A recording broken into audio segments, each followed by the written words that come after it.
Keraguan bahwa kepolisian akan bersikap netral selama pemilu 2024 mencuat dalam rapat dengar pendapat DPR. DPR siap bentuk panja untuk memastikan kenetralan polisi dalam pemilu 2024. Dengan alasan Keraguan tersebut muncul di tengah isu tak sedap dugaan keberpihakan Polri pada salah satu pasangan Pilpres. Wacana pembentukan panitia kerja pengawasan netralitas Polri pun muncul. Isu ketidaknetralan khususnya kepolisian ini membuat sikap sebagian anggota Komisi 3 jadi serba wanti-wanti. Terkait wacana tersebut, sebagian pihak menilai hal tersebut relevan demi mengingatkan institusi Polri agar tetap netral di momen hajatan politik. Namun, sebagian pihak juga menilai hal tersebut tidak perlu karena diyakini Polri mampu menyelenggarakan dan menjaga pemilu 2024 dengan baik. Mendapatkan penjelasan lebih detail sehingga jumlah tembakan dan posisi tembak-menembak. Dan untuk membahas informasi selengkapnya, kami telah terhubung dengan Direktur Lingkar Madani, Ray Rangkuti. Selamat malam, Bang Ray. Malam.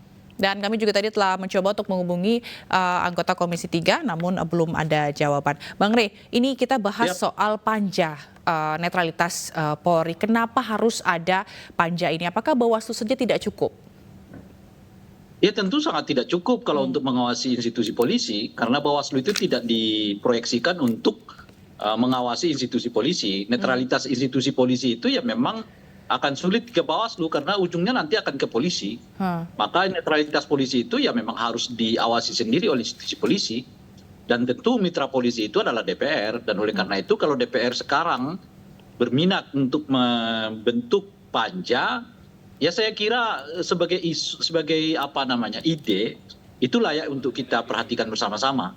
Kenapa panja itu dibutuhkan? Ya karena itu tadi, karena ada dugaan yang begitu besar tentang netralitas anggota kepolisian.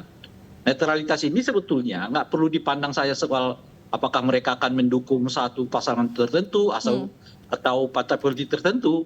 Netralitas itu tidak dimaknai begitu saja, tapi termasuk di dalamnya apakah sikap polisi berimplikasi terhadap ketidaknyamanan ya publik yang akan melakukan pilihannya nanti misalnya 2024 yang akan datang gitu. Itu juga bagiannya. Makanya kalau di dalam pemilu yang demokratik itu diatur sebetulnya penempatan polisi, ya penempatan aparat keamanan misalnya dalam hal menjaga TPS.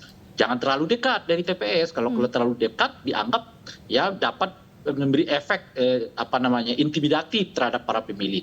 Efek psikologik sebetulnya ya belum tentu tidak semua orang akan merasakan itu, tapi boleh jadi ada orang yang merasakannya, misalnya khawatir, takut. Oh tiba-tiba apalagi kita dahulu misalnya beralih dari orde lama, orde baru ke orde reformasi, di mana wibawa polisi, TNI itu begitu kuat di mata masyarakat gitu, maka di dalam aturan pemilu internasional itu dibuat ketentuannya.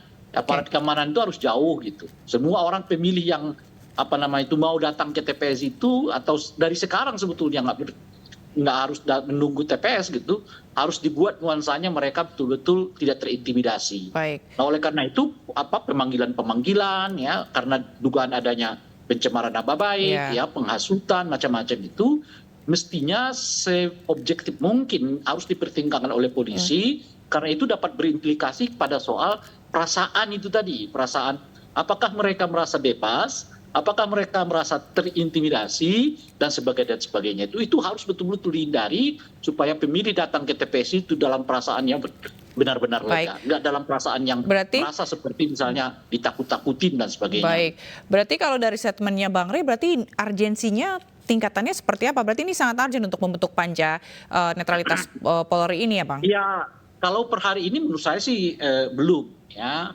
Makanya tapi untuk persiapan tuh tetap ya bagus lah kalau dipersiapkan dari sekarang. Tapi kalau ditanyakan apakah sekarang harus dibentuk, ya saya belum melihat ada satu peristiwa yang benar-benar membutuhkan lahirnya panja. Tapi untuk persiapan ya itu tidak apa-apa. Kalau dengan isu-isu yang beredar Bang, seperti ada pemanggilan, dugaan-dugaan pencopotan dan juga ada intervensi acara di salah satu acara seni budaya begitu, itu menurut Bang Ray gimana? Nah itu dia, kan nanti akan sifatnya kumulatif. Nah ini kita lihat aja dulu ke depannya seperti apa, bagaimana. apakah ini praktek-praktek ini makin bertambah-tambah, tentu akan ada skala.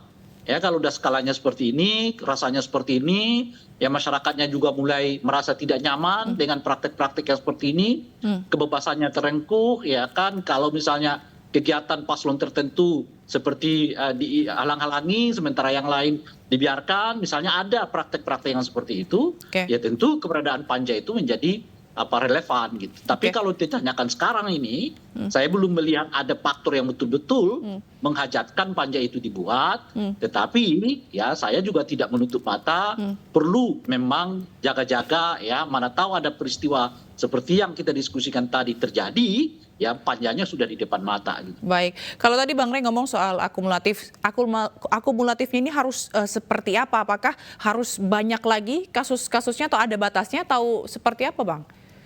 Iya, tentu ada dua ya cara menilai itu. Pertama dari bobot kasus. Kalau bobot kasusnya besar, meskipun dilakukan sekali, ya tentu memungkinkan untuk dilakukan panja. Gitu. Atau kasusnya ringan tapi berulang-ulang. Nah, berapa skala berulang-ulang itu ya nanti biar DPR yang menilainya gitu. Atau sebetulnya itu bisa terlihat, terasa dari sejauh mana keresahan publik terhadap katakanlah misalnya perlakuan yang memungkinkan mereka merasa tidak nyaman mendekati pelaksanaan pemilu ini gitu. Nah, disitulah ya faktor-faktor panja ini bisa diwujudkan. Gitu. Oke, tapi kalau pembentukan panja ini nantinya apa nggak menyudutkan polisi gitu, Bang? Iya, makanya kan saya mengatakan tadi panja ini penting untuk diwacanakan supaya polisinya juga tahu bahwa mereka sebetulnya cukup diawasi ketat. Ya panja ini kan nggak lahir kalau masyarakatnya juga sedang tidak merasakan suasana yang dijadikan dalil untuk melakukan panja itu gitu. Nah, oleh karena itulah ya polisi kita harapkan betul-betul harus independen. Khususnya ini soal pemanggilan-pemanggilan. Kalau betul-betul tidak urgen, kalau betul-betul tidak ya dalam kerangka kejahatan, ya saya pikir polisi relatif harus objektif gitu. Nah, kalau misalnya kasus Aiman itu, misalnya sebagai contoh itu, nah itu apa perlu pemanggilan? Itu kan sebetulnya cukup dijawab oleh polisi bahwa hal itu nggak dilakukan. Ya kan, kalau misalnya saudara Aiman nggak bisa membuktikan, itu kan sudah cukup untuk menyatakan bahwa peristiwa itu nggak terjadi. Gitu. Jadi tidak perlu ada pemanggilan gitu ya Bang ya? Iya, kalau sampai diproses orangnya apalagi juru bicara ya dari paslon tertentu, itu bisa berimplikasi psikologik kepada masyarakat. Bung Aiman aja dipanggil, apalagi kita, misalnya kan begitu. Sehingga kebebasan, keinginan untuk melakukan koreksi, sikap kritisisme bisa mandul. Nah ini yang saya sebut tadi, ya polisi baiknya jaga-jaga juga. Jangan sampai tindakan mereka berpotensi membuat rasa tidak nyaman ya di tengah masyarakat gitu. Hanya karena penggunaan diksi ya, penggunaan kata yang sudah pasti semua orang akan berbeda ya, tata cara mengungkapkan sesuatu. Nggak mungkin ada satu kalimat, apalagi kulturnya beda, ya ininya beda, macam-macam gitu. Nah disinilah objektifikasi polisi gitu. Jangan sampai peristiwa-peristiwa yang sebetulnya nggak akan meruntuhkan kepercayaan publik kepada polisi lah, cuma karena pernyataan itu misalnya, lalu terjadi pemanggilan-pemanggilannya. Pemanggilan-pemanggilan ini sendiri yang menurut saya justru berpotensi menambah ya keresahan masyarakat. Ya, bahkan bisa jadi menyimpulkan bahwa polisi tidak netral begitu. Polisi gitu ya, iya kritik masyarakat terhadap kepolisian gitu. Saat yang bersamaan menambah perasaan tidak nyaman di tengah masyarakat menjelang pemilu ini. Gitu. Jadi ada dugaan akan semakin menguat begitu ya ketika isu polisi tidak netral yang lalu. Kalau soal panja ini apa respon dari DPR ataupun dari masyarakat terkait ini yang Bang Rey tangkap? Untuk pembuatan panja netralitas ini. Kalau DPR-nya kan sudah menyiapkan lah ya, dalam ini fraksi PDI Perjuangan. Meskipun satu segi mungkin ya PDI ini selain menyiapkan panja dalam konteks untuk mengawasi netralitas institusi polisi, tapi menurut saya di segi yang lain itu mengatakan bahwa PDI sedang melakukan tindakan oposisi terhadap pemerintah, misalnya begitu ya, melalui pembentukan panja sana, panja sini dan seterusnya gitu. Nah, cuman menurut saya belum ada satu peristiwa yang benar-benar ya kita sampai pada kesimpulan untuk mewujudkannya. Makanya saya mengatakan tadi kalau sebatas ide, sebatas jaga-jaga ya nggak apa-apa ya gitu. Sehingga nanti kalau betul-betul ada peristiwa yang benar-benar ya dianggap ya penting melakukan proses penyelidikan, Oke. ya DPR-nya udah siap karena udah Baik. diwacanakan pembentukan Bang Rey. panjangnya gitu. Bang Rey, tapi kalau tadi kita lihat di komisi sendiri di DPR juga ini masih ada pro kontra. Bahkan IPW dan Kompolnas ini juga nggak setuju untuk adanya panja netralitas Polri ini. Gimana menurut Bang Rey? Iya, saya kan juga mengatakan kalau sekarang belum ada urgensitas untuk membentuknya. Maka saya mengatakan tadi, ya tapi untuk jaga-jaga is okay.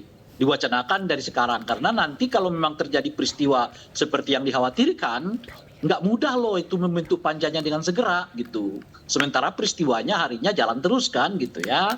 Nah oleh karena itu diwacanakan dari sekarang. Sehingga semua orang care, termasuk anggota DPR-nya kan.